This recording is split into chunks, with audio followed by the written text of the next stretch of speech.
Hai, salam sejahtera. Selamat pagi kepada anda di luar sana. Anda sedang menonton Awani Pagi bersama saya, Jija Ahmad. Dan akhirnya bergandingan dengan Hakim Rahman. Saya ingat awak dah kena bawa lari orang Rusia lah. Jangan. Rusia tetap dalam kenangan.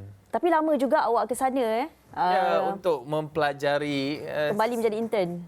Menjadi satu proses pembelajaran. Kerana pembelajaran itu merupakan proses sepanjang hayat kan. Sebab bila kita nak cakap pasal belajar ni Gigi, tempat yang terbaik yang kita mulakan pembelajaran adalah di sekolah. Tapi di sekolah ni cerita yang kita nak bawakan ni. Pertama ni mengenai cikgu di sekolah. Ini mengenai cikgu sekolah rendah di Gombak. Namanya Cikgu Muhammad Fadli Muhammad Saleh. Beliau ini kalau kita lihat sejak kebelakangan ini tular di media sosial, tapi sebenarnya isunya dah berlanjutan. Beliau secara konsisten apabila saya lihat di Facebooknya menyuarakan isu-isu berkaitan persekolahan, PDMP dan sebagainya, PDP dan sebagainya. Dan sebelum ini juga cikgu ini kita lihat menyatakan bahawa beliau berkemungkinan berhadapan dengan tindakan buang kerja ataupun tidak dapat dinaikkan pangkat. Kalau kita lihat laporan kami bawakan di extraordinary.com, ini laporan pertama kita nak bawakan pada pagi ini. Yang terbaru setelah pelbagai isu diutarakan mendapat perhatian media sehingga mendapat perhatian Perdana Menteri sementara Datuk Seri Ismail Sabri Yaakob, caretaker Prime Minister, Cikgu Muhammad Fadli ini memaklumkan bahawa beliau akhirnya didapati tidak bersalah dan bebas semua tuduhan. Inilah yang kita bawakan sebab sebelum ini ada dikatakan akan dikenakan tindakan tata tertib tapi dinafikan oleh KPM. Bagaimanapun guru sekolah kebangsaan 1 Gombak itu diputuskan tidak bersalah susulan pendedahan mengenai kepincangan silibus pendidikan negara, dan perkara tersebut telah disahkan oleh Muhammad Fadli sendiri menerusi Facebook Live malam tadi yang membacakan surat keputusan tindakan tata tertib daripada Kementerian Pendidikan Malaysia. Dan dalam siaran langsungnya malam tadi, Muhammad Fadli berkata bahawa keputusan lembaga tata tertib untuk membebaskannya kerana tekanan daripada netizen. Itu yang disebut oleh Muhammad Fadli. Katanya keputusan yang saya tidak salah ini, mungkin ini pandangan peribadi saya, antara sebab utamanya saya dikatakan tidak bersalah kerana tekanan netizen. Saya percaya kalau saya dijatuhkan hukuman bersalah, rakyat akan bangkit dengan lebih marah lagi. Itu mungkin saya kira kesimpulan yang dibawakan oleh Muhammad Fadli. Tapi apa pun, sebenarnya banyak individu yang bersuara berkenaan dengan masalah dalam pendidikan ataupun sektor sistem pendidikan kita. Tapi bagaimanapun kita nak melihat di sini, jangan dihukum orang yang menyatakan masalah atau pendapat, tapi kena lihat isu itu. Jadi ke mana isu itu pergi?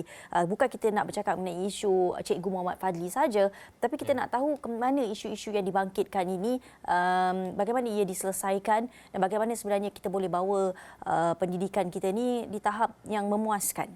Ya, sebab kalau kita lihat isu-isu yang dibangkitkan oleh Cikgu Muhammad Fadli ini, satu isu yang berat sebenarnya, ada substance. Ini berkaitan dengan isu persekolahan, termasuklah silibus pembelajaran yang katanya terlalu tinggi dan tidak sesuai. Dan beliau juga bangkitkan mengenai bilangan murid dalam kelas yang terlalu ramai, selain subjek pembelajaran yang banyak serta isu baik berat.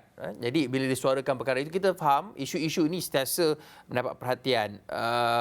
Mungkin di satu peringkat kita lihat Menteri Kanan Pendidikan Datuk Dr. Aziz Jidin sebelum ini juga telah menyatakan bahawa akan mewujudkan loker-loker di sekolah-sekolah bagi menangani masalah isu baik berat. Sudah ada solusinya, cuma solusinya mungkin belum dilaksanakan secara menyeluruh. Saya kira ia masih lagi perlu dilihat secara teliti dan mendalam, kerana akhirnya ramai yang mungkin melihat perkara ini ada kaitan dengan politik. Ramai yang menyalahkan menteri semata-mata, tapi kita juga perlu melihat dari segi sistem tata kelola urus takbir itu, kerana bagi Kementerian Pendidikan ini, sekolah ni dia bukan terus daripada sekolah kebangsaan, sekolah menengah kebangsaan, sekolah jenis kebangsaan dan sebagainya, bukan terus ke bangunan Kementerian Pendidikan di Putrajaya, tapi ia perlu melalui peringkat-peringkat PPD, Pejabat Pendidikan Daerah, Pejabat Jabatan Pendidikan Negeri dan sebagainya. Saya bukan nak backup Menteri Pendidikan ini, tapi kita seharusnya jujur dan memahami bahawa kadang-kala mungkin proses itu tersangkut di antara peringkat-peringkat itu yang mungkin tak sampai. Walaupun katanya sudah tag di nama media sosial banyak kali, tapi ada perkara yang perlu kita berikan perhatian di sini. Yang penting sekarang ni kita tidak boleh bertindak orang kata apa, kill the messenger. Ini istilahnya bukan literal secara harafiah kill the messenger, tapi bukannya menyiasat orang yang membawakan isu tersebut, tapi memberikan perhatian terhadap isu yang diutarakan. Dan bercakap mengenai perkara itu, saya tertarik, saya baca juga komen-komen dan pandangan yang dilontarkan oleh netizen di luar sana bercakap mengenai salah satu perkara yang dibangkitkan oleh Cikgu Fadli adalah subjek yang begitu banyak. Contoh daripada netizen yang saya lihat, subjek agama misalnya. Masa kita kecil dulu ada apa? Pendidikan agama Islam dan Jawi. Pendidikan moral. Pendidikan moral dan Jawi. Tapi untuk murid-murid zaman sekarang pada darjah 1, mereka ada pelajaran pendidikan agama Islam, kemudian mereka ada bahasa Arab, kemudian bahasa Jawi, kemudian tasmik. Itu sebenarnya dilihat mungkin itu sekolah kebangsaan ke sekolah agama? Sekolah kebangsaan. Wow. Sekolah agama. Banyak juga. Sebenarnya kalau kita lihat, kalau saya tengok anak buah saya pun, saya terkejut juga banyak mata pelajarannya. Dan kalau saya nak bandingkan dengan sekolah swasta yang ada juga daripada kalangan anak-anak jiran dan juga anak buah saya juga ada yang bersekolah di sana, mata pelajaran mereka lebih ke hadapan. Ada kelas-kelas yang menarik juga seperti content creator class, hacking class, rock climbing class. Itu antara co-curriculum lah, subjek-subjek sampingan yang mereka sediakan. Pucuk pangkalnya, perubahan perlu diberikan terhadap pemberatan subjek-subjek teras dan juga subjek-subjek mata pelajaran yang bersesuaian dengan keadaan semasa dan juga masa hadapan. Tapi dia seronok sebenarnya cakap pasal isu pendidikan ni sebab semua orang terkesan sebenarnya, kan. Kita perlu memperbaiki sistem pendidikan kita supaya sampai pada satu tahap, walaupun kita berkemampuan, contohnya kita ni dalam kategori T20 lah akhirnya nanti kan. Amin. Doa amin. Amin. Akhirnya walaupun kita berkemampuan, kita tidak perlu menghantar anak-anak ke sekolah antarabangsa untuk mendapatkan pendidikan. Biarlah sekolah kebangsaan, sekolah jenis kebangsaan ini mempunyai kualiti pendidikan yang setaraf ataupun lebih baik daripada sekolah-sekolah international yang kita tahu satu semester tu boleh mencecah harga deposit sebuah kereta. Tapi tidak mengapa, kerana isu pendidikan ini jugalah menjelang kita nak membuat pesta demokrasi pilihan raya. Tarikhnya tak tahu lagi, tapi rakyat Malaysia rata-ratanya melihat bagi memastikan kita ni terus makmur dan sejahtera dan negara terjamin pada masa hadapan, sektor pendidikan inilah perlu diangkat sebagai asas utama dan teras penting dalam pembangunan modal insan yang perlu sentiasa berada di landasan yang betul. Dan juga daripada sektor pendidikan itulah, daripada pendidikan sebenarnya yang akan mungkin adalah sebagai acuan pada generasi ini di masa hadapan. Bagaimana kalau kita lihat di masa hadapan itu situasi yang lebih mencabar, susulan pada perkembangan dunia dengan teknologinya dan sebagainya. Tanpa sepadan sekarang. Tapi takkanlah kita nak ditakut lama lagi.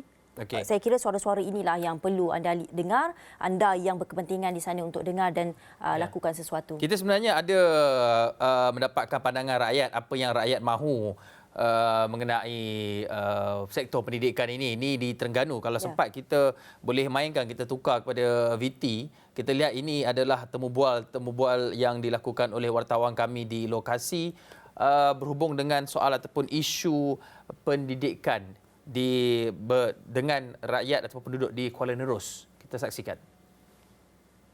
Justru kerajaan yang bakal dipilih diharap dapat memperhalusi serta mencari kaedah terbaik dalam usaha melahirkan generasi milenial yang berkualiti serta berdaya saing. Untuk memastikan anak-anak sekarang ni pun ada banyak cabaran, gangguan dengan gadget. Jadi pastikan macam tadi penggunaan My Tutor tu, penggunaan gadget tu kita seimbangkan ke arah pelajaran dan juga dia nak main tu boleh, bukan kata tak boleh main langsung kan, tapi ada pembahagian masa yang baik. Kerajaan mesti melihat kehidupan keluarga-keluarga yang susah, sebab di luar sana ada ibu bapa yang dalam keadaan tidak tahu hendak melakukan apa supaya anaknya belajar di sekolah, sebab ada pelajar-pelajar yang dari golongan susah ni Maknanya kalau kita kata B40 tu dia ada pendapatan. Ini yang tak ada pendapatan. Sedangkan untuk meningkatkan keyakinan diri, sedangkan untuk bagi pelajar ni lagi menghargai diri dia sendiri tu dengan macam-macam dunia cyber, dengan rasa perbandingan dengan rakan-rakan maupun macam tu lah. Dan semoga macam pelajar-pelajar ni ada macam mana dipanggil hari ni konsep jati diri ni menaikkan lagi semangat dia orang tu.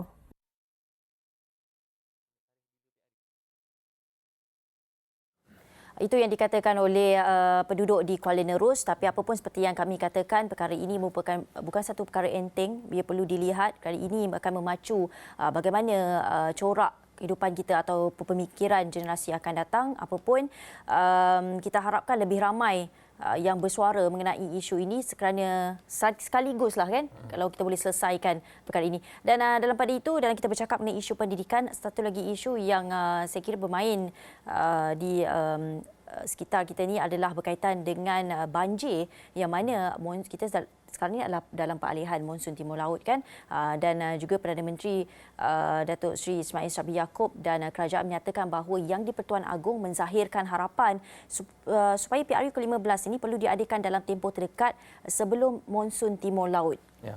Dan menerusi affidavit sokongan yang difailkan Tuan Hafarizam Wan dan Aisyah Mubarak bagi menjawab saman permula oleh penyandang kerusi Parlimen Klang Charles Santiago pada Isnin, Perdana Menteri berkata perubahan musim itu diramal bermula pertengahan November ini. Jadi adakah ini bermaksud kita akan berjumpa ataupun memulakan PRU itu pada Oktober juga? Itu antara lain yang boleh kita lihatlah daripada apa yang dikatakan oleh Perdana Menteri. Tapi katanya ia menunjukkan sifat keprihatinan dan juga cakna Sri Paduka Baginda dalam mengambil kira faktor kebajikan rakyat walaupun ia bukanlah suatu keperluan di bawah perkara 55/2 dan 40 Perlembagaan Persekutuan untuk berbuat demikian. Dan katanya kuasa Yang di-Pertuan Agong untuk membubarkan Parlimen mengikut dua perkara itu adalah suatu perkara yang tidak boleh diadili dan tidak boleh dipertikaikan di hadapan mahkamah. Jadi boleh tak kita teka PRU akan diadakan pada bulan 10? Itu sama-sama kita nantikan pengumuman oleh SPR 20 Oktober nanti. Main teka-teka ni seronok sebenarnya sebab kita masih, tapi ramai yang melihat bahawa kita semua maklum apabila Parlimen dibubarkan, SPR ada 60 hari untuk mengumumkan ataupun melaksanakan pilihan raya umum itu. Okey, tapi soalannya bila? Itulah tak tahu kan, banyak benda kita tak tahu, tapi kita ni sejak daripada bulan 1 tu berteka-teki. Cuma okey, sekarang ni kami tak nak biarkan kami berdua ataupun hanya kami di Ashraf Wan ni keseorangan. Kita nak anda sekali bersama-sama untuk menyuarakan pandangan anda. Sebab apa? Tahu berteka-teki, bermain teka-teki dengan kami. Dalam isu ni kita berteka-teki lah kan. Sebab sejak hari Isnin lepas, 17 Oktober, Ashraf Wani mengangkat tema Malaysia Memilih sempena dengan pilihan raya umum ke-15 dalam setiap segmen berita dan akan menyediakan soalan-soalan berbentuk kaji selidik kepada seluruh rakyat Malaysia. Jadi secara keseluruhannya, soalan ini akan diajukan secara berterusan kepada anda dari awal pagi, ini jam 7.30 pagi, kemudian 8.30 pagi, kemudian Niaga Awani yang bersiaran pukul 9, Buletin Awani Malaysia Memilih, ini sehinggalah ke Awani Borneo, Awani 745, Sinar Awani dan bersiaran di sebelah petang dan juga di sebelah malam. Tapi setiap kali 12 malam kita akan siarkan soalan baru kepada anda di luar sana. Hari itu untuk 2 hari lepas soalannya, adakah anda tahu anda bos? Tapi untuk soalan yang baru kami lancarkan ini, jakaan anda bilakah hari pengundian PRU ke-15? Inilah teka-teki yang kami nak anda semua sertai. Sama-samalah kita berteka-teki dekat situ kan. Tapi kalau kita lihat kembali setakat ini, keputusan untuk soalan yang kami bawakan ini kalau boleh disiarkan semula. Boleh kita keluarkan QR code tu je. Senang. Kalau pakai grafik tu keputusan itu soalan semalam. Soalan semalam kita lihat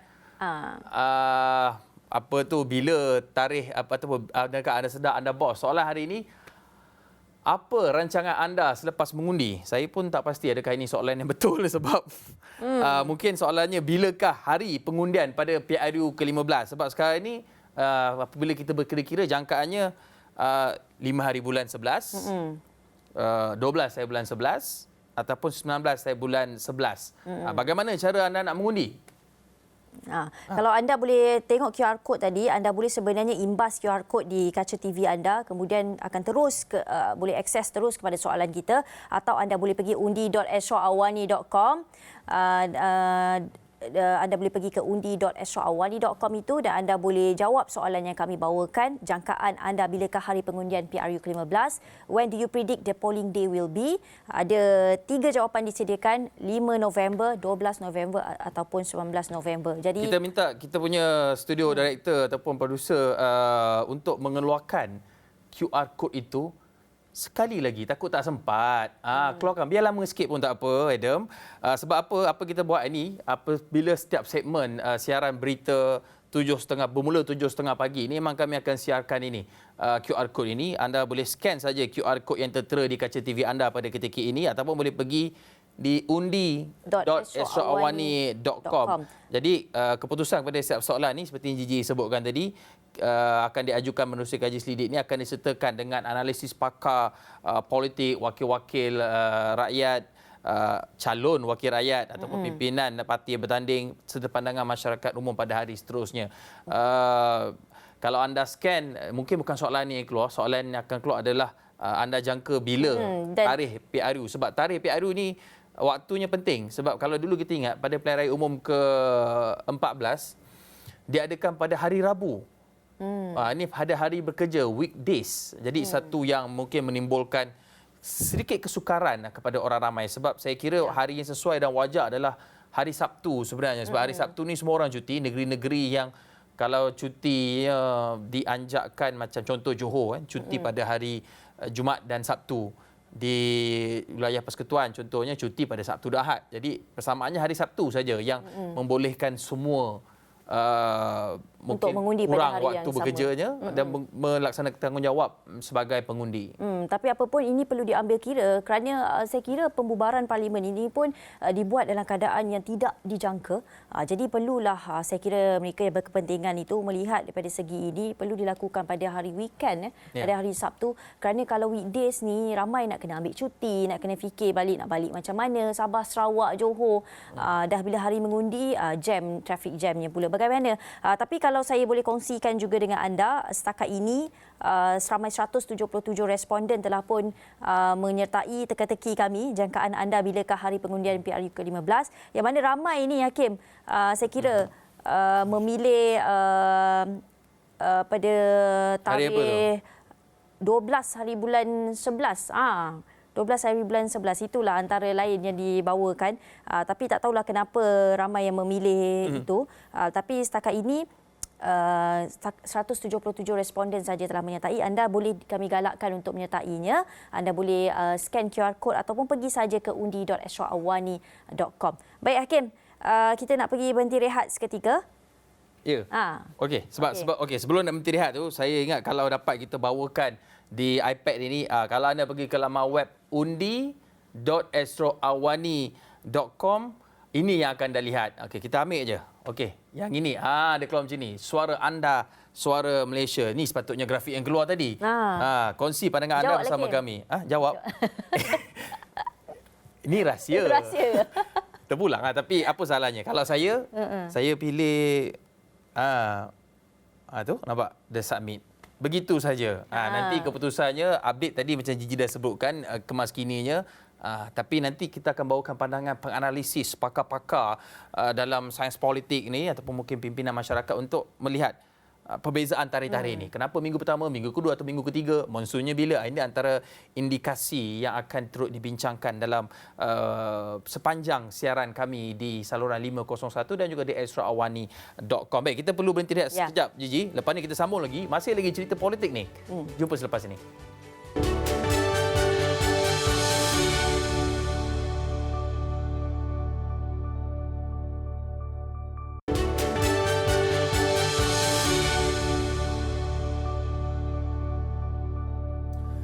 Okey, bertemu kembali dalam Awani Pagi. Kita sedang membicarakan menjelang Malaysia memilih ini. Kita serba maklum bahawa negara kita ini majoritinya adalah majoriti terbesar adalah kalangan Melayu. Dan persoalan Melayu ini turut dibangkitkan dalam kempen-kempen politik ada persoalan-persoalan yang berlega melihat kepada kenapa kena Melayu, sebab kata bekas Perdana Menteri 2 kali dan Perdana Menteri terlama dalam sejarah sejak Malaysia ini wujud, Tun Dr. Mahathir Mohamad, orang Melayu hanya ingin diperintah oleh kerajaan yang didominasi oleh Melayu.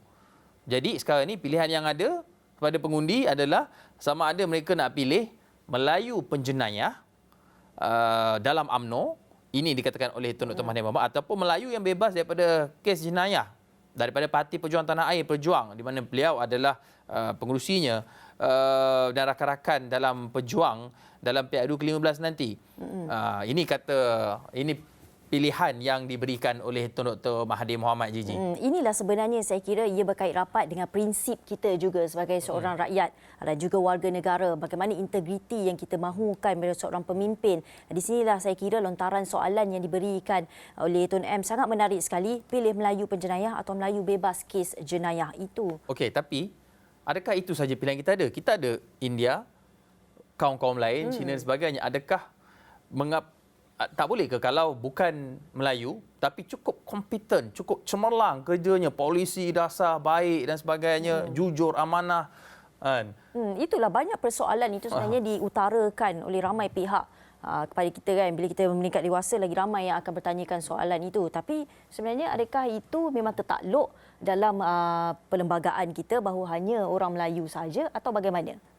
Saya kira dalam perlembagaan sebenarnya tidak menyatakan perlu Melayu ataupun Islam menjadi pemimpin Perdana Menteri, tapi perlu mendapat sokongan daripada koalisi ataupun dalam kalangan ahli-ahli parlimen. Cuma mentaliti kita ni, orang Malaysia ni, tak tahu nak cakap. Tapi kalau kita lihat kes penipuan, ramai Melayu tipu Melayu.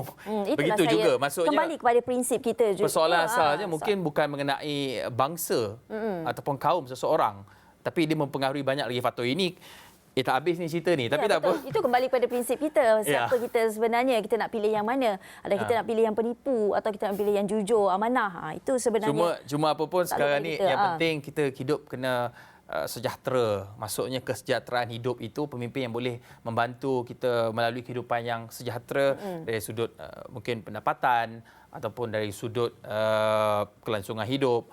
Dan salah satu cara orang nak meneruskan kelangsungan hidup ni adalah dengan berniaga di media sosial. Ini kita nak cerita mengenai sebuah perniagaan aksesori wanita di mana seorang individu ini, pengasasnya Akmal Ismail, beliau ni aktif mempromosikan aksesori wanita secara digital di platform media sosial. Dia jadikan jenama Akmal Rhythm. Boleh tak sebut tu? Akmal Rhythm. Akmal Rhythm. Akmal Rhythm sebagai pilihan jenama dalam kalangan pelanggan dalam dan juga luar negara. Nama pengasas dia Akmal Ismail.